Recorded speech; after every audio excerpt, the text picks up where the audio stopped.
आप सभी को जय मसीह की मेरी तरफ से और परमेश्वर के वचन से छोटा सा संदेश लेकर आए, क्योंकि यीशु मसीह को क्रूस पे चढ़ाया गया था। क्यों चढ़ाया गया था आप सब जानते भी हो। रूह कांप जाती है उस क्रूस पे चढ़े हुए खुदा को देखकर। रूह कांप जाती है उस खुदा को क्रूस पे चढ़े हुए कांटों का ताज पहने ही रूह कांप जाती है।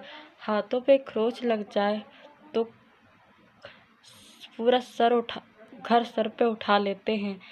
अगर एक अंग में भी पीड़ा अंग दर्द के मारे कराहने लगता है। जिसने 100 कोड़े खाए 39 कोड़ों का नाम दिया गया है उसे। यूनानी नामक एक मनुष्य था जिसका नाम सोमान था। गुलस्ता नामक खोपड़ी जगह थी, वहाँ पे यीशु को ले जाया गया था और कहा था कि चल क्रूस को ले चल। क्रूस जो था वो था किसका? चंदन की लकड़ी का क्रूस बनाया गया था। दाखरस पिलाई गई थी। यहूदियों का वो राजा था। कहा था अगर तू यहूदियों का राजा है तो खुद को छुड़ा के दिखा। और उसके कपड़ों की बोली लगाई गई थी। उसको अपनों ने भी स्वीकार नहीं किया, अपनों ने भी धोखा दिया। मरकुस और भी दास थी जिसने 12 चेले भी थे, उसने उसका इनकार किया था। यीशु सब जानता था। दाख मधुर पिलाया गया उसको, फिर भी उसने चखा ना था। हर कोई कहता तू यहूदियों का राजा है तो खुद को छुड़ा ले। फिर भी यीशु ने खुद को ना छुड़ाया था और वो यीशु को पुकारने लगा। फिर यीशु ने कहा कि उसके हरजन बोलने लगे कि तू अगर तू का राजा है, परमेश्वर का पुत्र है, तो उससे कह तू मुझे बचा ले। यीशु ने इल्लल्लाह कहा और कहा तूने मुझे क्यों छोड़ दे मेरे पिता? तो उस पिता ने इसलिए छोड़ा था क्योंकि यीशु ने पूरे जगत के पाप को अपने सिर पर रख लिया था। पिता को भी पाप पसंद नहीं है, वो पाप के बिना रह नहीं सकता। अगर पाप है तो वहाँ पवित्र आत्मा नहीं है।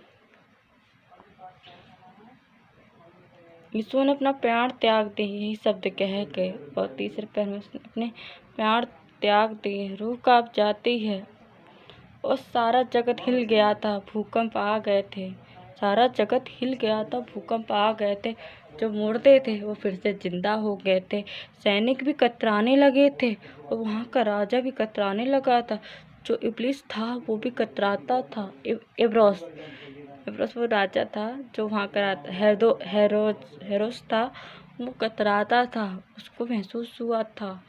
उसने यीशु के कब्र के चारों तरफ पहरा लगवाया था और कहा था देखो उसको क्या हुआ।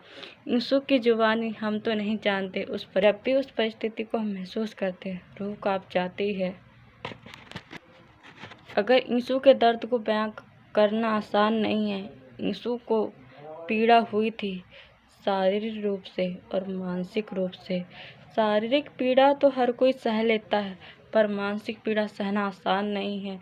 इंसान पागल तक हो जाता है, अपना सब कुछ खो देता है। इंसान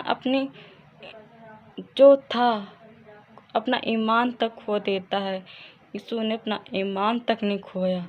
खुद को बलिदान कर दिया हमारे पापों के लिए। प्रेम का बंधन उसने बनाया है। उसने कहा पिता से वो नहीं जानते कि वो क्या कर रहे हैं, उन्हें क्षमा की आज्ञा दी है। मेरे पिता उन्हें क्षमा कर, हमेशा यही बोला है। हम तो एक मनुष्य हैं, वो भी एक मनुष्य बनकर आया था।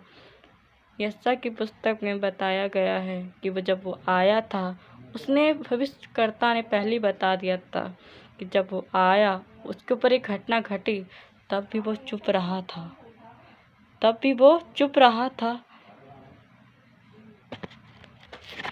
कांटों का ताज पहनना आसान नहीं है। खंजर खाना भी आसान नहीं है। खंजर खाना आसान नहीं है। उसको यहाँ खंजर भोंका गया था कीलें ठोकी गई थी, यहाँ पे कांटों का ताज पहनाया गया था। कितना दर्द हुआ होगा। हर दर्द की पहचान तो नहीं है, पर उस दर्द को हम भी महसूस कर सकते हैं। रूह कांप जाती है उस दर्द को महसूस करने में। पाप की दुनिया बसी है इस दुनिया में, पाप की दुनिया में सच्चाई का है, पर सच्चाई हमेशा जीतती है। यीशु ने कहा है, सत्य जीवन मार्ग मैं ही हूँ, मेरे बिना कोई मेरे पिता के पास नहीं जा सकता। मेमना भी कितना महान है, हिरनी भी कितनी महान है। मेमना भी कितना महान है, हिरनी भी कितनी महान है, वो गधा भी कितना महान है जो धैर्य है। और हिरनी जो खोजी है, ईश्वर को हमेशा वो खोजती रहती है। अगर आप पढ़ोगे तो वो उसमें लिखा गया है, विश्वास की खोजी। अगर विश्वास करते हैं तो विश्वास ही जीतता है। यीशु ने प्रेम किया है, ना कि किसी को तकलीफ दिया है। खुद को बलिदान करना ही बहुत बड़ी बात है। यीशु ने खुद को बलिदान किया था। धन्यवाद हो परमेश्वर का इस वचन के लिए, क्योंकि पहले यीशु ने खुद को बलिदान किया। और हम बहुत जल्द एक नया वचन लेकर आएंगे, क्योंकि यीशु मसीह जब जीवित हुए थे तो क्या क्या घटनाएं घटी थी। आप इसको नए नियम में पढ़ सकते हो, मत्ती में, लूका में, मरकुस में। योद्धियों का राजा, जय जयकार हो। आप सभी को जय मसीह की। परमेश्वर का धन्यवाद हो उस वचन के लिए। आमीन। खुद का दर्द सहा था, 39 कोड़े, एक बार कहा जाता है पर बहुत सारे कोड़े, खाना आसानी, सारी चमड़ी निकल जाती है। मेरी तो उसको सोच कर ही रूह कांप जाती है। अगर अब वो सामने घट तो आंखों से पानी बहने लगेगा और हम उसको देख नहीं पाएंगे, बेहोश हो जाएंगे। आमीन। परमेश्वर के इस वचन के लिए, क्योंकि घटना है, हम इससे दूर नहीं रह सकते। ये हमारा इतिहास है। अगर आपको वचन अच्छा लगा है और परमेश्वर ने ये वचन दिया है तो आप इसको ज़रूर बताना। और अगर कुछ गलतियां हैं तो मुझे माफ़ करना और हमें हमारी गलतियों को ज़रूर बताना। आमीन। और परमेश्वर आप सभी को आशीष दे। जिस तरह उसने अपने लहू के द्वारा हमें चंगा किया, हमें अपना बच्चा बनाया है, हम भी उसके बच्चे बनने पाएँ। धन्यवाद, आपने ये पूरा वीडियो देखा।